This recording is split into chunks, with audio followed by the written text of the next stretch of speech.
Hi, I'm Bruce Richardson, Tea Master for the Boston Tea Party Ships and Museum. One of the problems facing 18th century tea drinkers, both in London and in Boston, was the adulteration of tea leaves, as dishonest traders on both sides of the Atlantic found ways of stretching supplies by adding such things as tree leaves to their teas. The problem was so widespread that in 1785, Parliament passed an act which made it illegal to add sloe leaves, licorice leaves, or the leaves of any other plant, tree, or shrub that would adulterate the tea leaves. Tea dealers were also forbidden to color, stain, or dye used tea leaves. In 1785, Richard Twining talked about tea adulteration, or smooch, in his book, Observations on Tea Trade.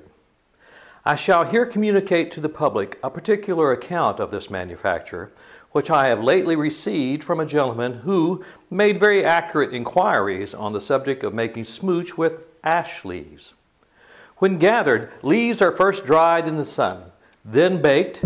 They are next put on the floor and trod upon until the leaves are small, then lifted and steeped with sheep's dung, after which, being dried on the floor, they are fit for use. Twining suggested that in one small area of England, approximately 20 tons of smooch were manufactured each year. This smooch problem was the subject of a London magazine illustration from 1785 entitled The Tea Frenzy. The setting is the London tea shop of Philip Hyson. Hyson lent his name to one of the 5 teas tossed overboard in Boston Harbor. Hyson green tea, an early spring tea from China, which was a favorite of both Thomas Jefferson and George Washington. The sign above Hyson's door proudly proclaims his teas free from any deception. And one of his tea chests, being carried to an awaiting carriage, bears the words, "Fine Hyson, free from the adulteration of sloe leaves." I find it interesting that one of the characters in this tableau is quoted as saying, "My wife may drink tea now as cheap as the drink gin." After all, in the mid-1700s, the average Londoner consumed nearly 2½ gallons of gin annually. Due to his relationship with the East India Company, Hyson was able to keep his tea prices very competitive.